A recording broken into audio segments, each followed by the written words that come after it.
Hello. In this video, we're going to look at a very specific question that sometimes you're asked. So it's just like one little piece of a population sampling distribution question that you may have. So let's take a look at the question within a scenario. Based on historical records, we know that about 11% of the population is left-handed. We take a random sample of 130 people. Here's how your book asks the question.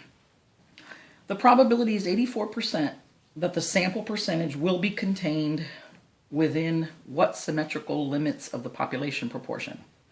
Now, personally, I think that's a little hard to understand. So I gave you a few different ways, other ways that this question could be asked, and then we'll go through it because half the battle, of course, is understanding what the question is. So you could ask the same question worded this way: 84% of all sample proportions will be within what symmetrical limits of the population proportion? And remember, the population proportion is P, it's the mean. Or you could say, what are the centrally symmetrically distributed 84% of all sample percentages or sample proportions? Or you could say, what will be the middle 84% of all sample proportions? And I think we're still getting some help from my cat here. I think this is, number 4 is probably the clearest. The middle 84% of all sample proportions are going to be what? Now, let me go back to another video and just kind of take you through this so that we can see. Okay, just give me a little bit of room, buddy. All right, so we had done sampling distribution for population proportion where we did that lab activity, and you sampled for women who were child-free, right? And so you had this table with yeses and nos, and you took a sample proportion, and I said to you, these are the here's, if you piled up all your p-hats, right, this is what would happen. You'd get this distribution, and here's the interpretation of that distribution. For example, 68% of all samples will show that between 22 and 36, so here, 22 and 36, within one standard deviation of the mean, P, right, of the women aged 30 to 34 are child-free in those samples. Well, essentially, this question is almost the same, except that instead of 68, right, which 68, 95, and 99.7, that's the empirical rule, where we already preset no for very specific whole number standard deviations, 1 standard deviation, 2 standard deviations, 3 standard deviations. Now they're asking, well, tell me the same thing, but now I want to know the middle 84%. So essentially, this was the middle 68%. This is the middle 95%. This is the middle 99.7%. I now want to know what's the middle 84% of all sample percentages that you could get. That's really the question they're asking, okay? So let me get all this out of the way now. All right, so let's go ahead and then start on this problem. I'm going to go ahead and create an info box, right? Basically start organizing stuff. So the trait is left-handed, population is people, right? So trait, population, sample size, this is P, right? And let's see, I think that's it. So let's go ahead and write that out. So the trait, left-handed, population, people. The mean, it's P, is 11% over 0.11. When you do calculations, you should always only work with decimals. Sample size is 130, and let's go ahead and figure out the standard deviation of the sample proportions, which we know is going to be 0.11, or minus 0.11 over 130, and we're going to get 0.0274. Now, if you're in my face-to-face classes, I don't require this much precision, but the book does, so. All right, now that we've got our info box, let's take a look at a representation, a visual of what we're trying to find. We're trying to find the middle, right, the central, symmetrically located, sample proportions. We want the middle 84%.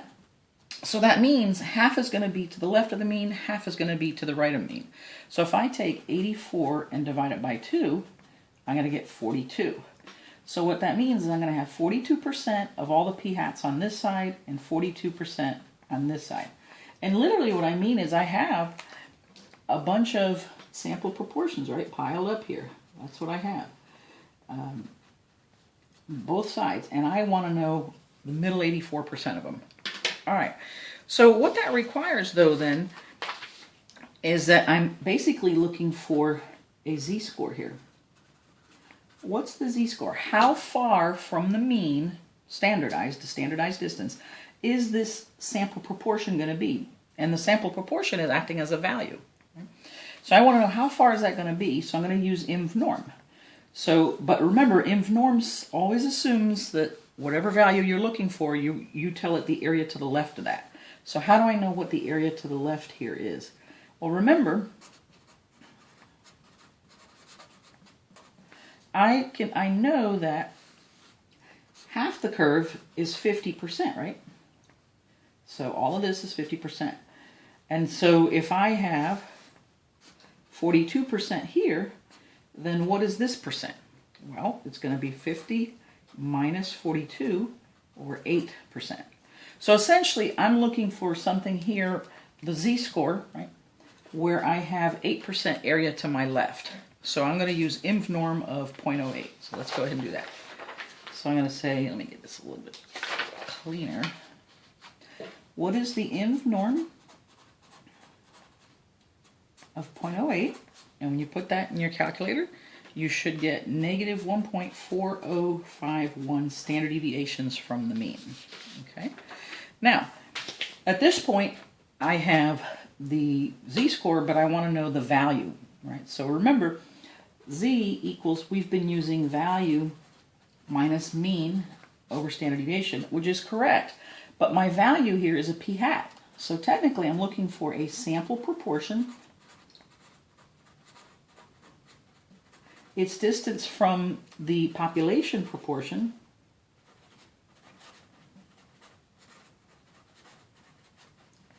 divided by the standard deviation of the sample proportions.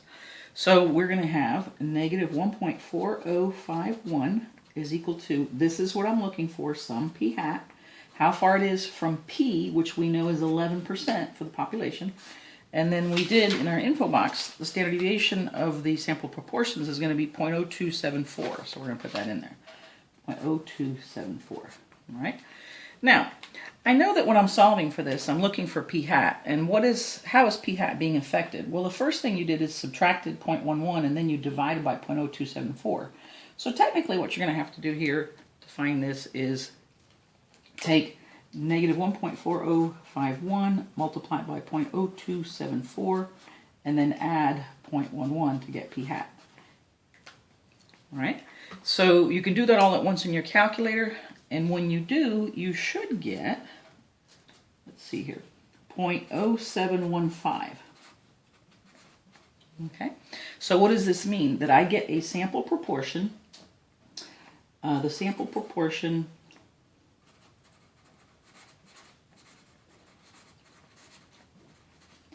has about 7% people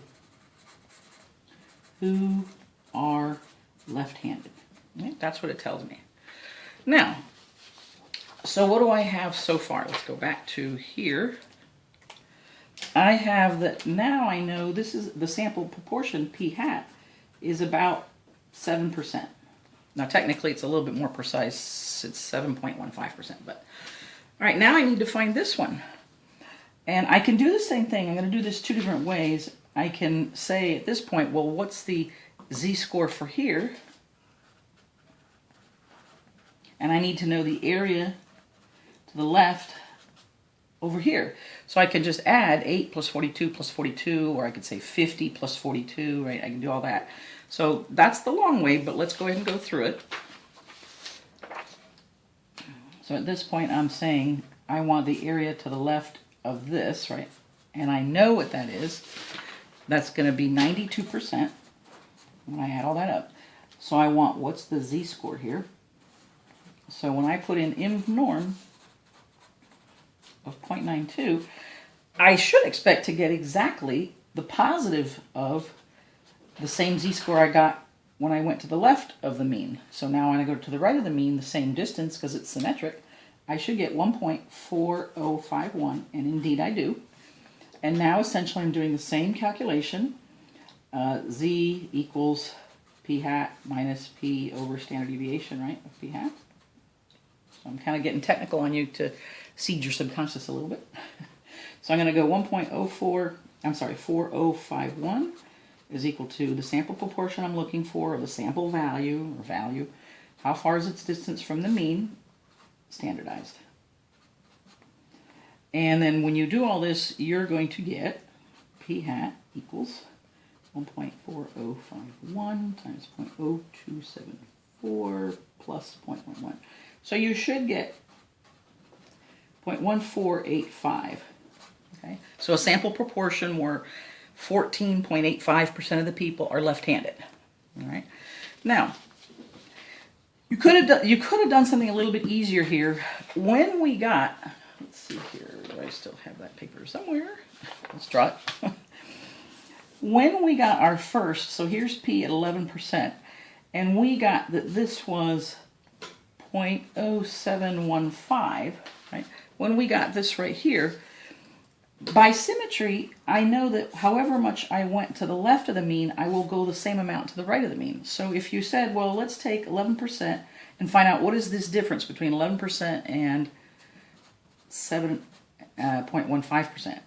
And you'll find that that's 0.0385. So basically you go 0.0385 percentage points this way. I'm going to go plus 0.0385 percentage points this way. So if I do 11 plus 0.0385, I'm going to get that 0.1485, which is what we got, right? The long way. Here we got it the long way. Not that there's anything wrong with that. But you could use, what? By symmetry. So, now, how do I interpret all this?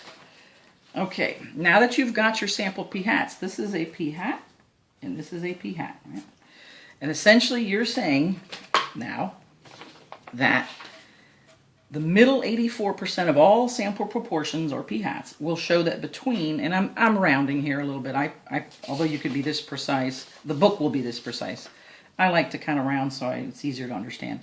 So the middle 84% of all sample proportions will show that between 7 and 15% of all people are left-handed. Right?